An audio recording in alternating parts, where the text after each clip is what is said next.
পাকিস্তানি সেনাবাহিনী জানিয়েছে বৃহস্পতিবার ভারতীয় ড্রোনের অনুপ্রবেশের আরও কতগুলো প্রচেষ্টা তারা ব্যর্থ করে দিয়েছে। সেনাবাহিনীর জারি করা এক বিবৃতিতে দাবি করা হয়েছে যে সফট কিল কারিগরিভাবে এবং হার্ড কিল অস্ত্রের মাধ্যমে পদ্ধতিতে এখন পর্যন্ত 25টি ইসরায়েলি তৈরি হ্যারোপ ড্রোন ভূপাতিত করা হয়েছে। সেনাবাহিনীর মতে পাকিস্তানের ধ্বংস করা এসব ড্রোনের ধ্বংসাবশেষ দেশের বিভিন্ন স্থান থেকে সংগ্রহ করা হচ্ছে।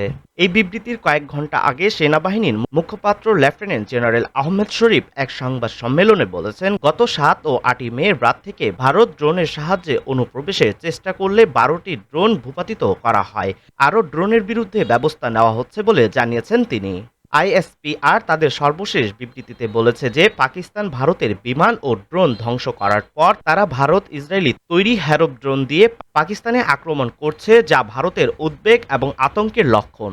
এই ধরনের ড্রোন হামলাকে আগ্রাসনের ধারাবাহিকতা বলে উল্লেখ করে পাকিস্তানি সেনাবাহিনীর মুখপাত্র বলেন, পাকিস্তানের আকাশ সীমা ও ভৌগোলিক অখণ্ডতা রক্ষায় আমাদের বাহিনী সর্বোচ্চ সতর্ক রয়েছে।